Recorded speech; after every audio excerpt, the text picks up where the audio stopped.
What's up, guys? Welcome back to my channel. So today is, today is Tuesday, November 18th, and we are continuing on with our discussion around commitment issues.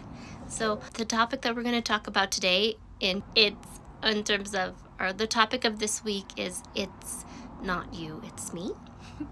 And yesterday we talked about some clues that you might not be into the other person in the relationship, so that's why you're having issues with commitment. And the topic that we're going to talk about today around commitment issues, and it's not you, it's me, is personal growth and development.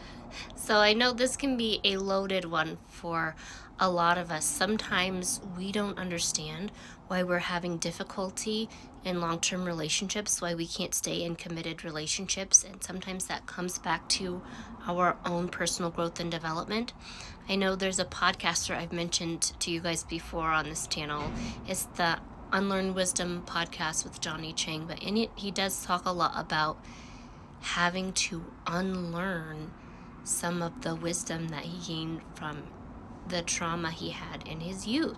So we tend to take our trauma with us into our current relationships. We talked the other week about how past relationships can influence we show up in current relationships, and they can give us commitment issues. Sometimes that trauma can be subconscious. So it's not you, it's me in relationship to needing personal growth and development can relate to that. When you're in a relationship and you're committed for so long, and all of a sudden that person doesn't want to be in a relationship with you anymore, right? They get to know you, and you get to know each other, and you feel like they're pulling away.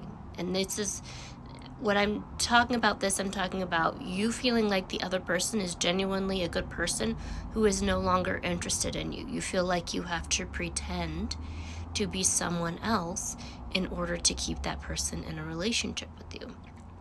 So we've talked about this before, where if we're good people, like are genuinely attracted to good people, and if you're not a good person, like if you're leading your life in a selfish, self-centered way, that can be off-putting to people in relationships. And it's not just in your personal relationship with your spouse. That could be in work relationships, that could be in friendship relationships. Your lack of character is going to push people away that also have good character. So if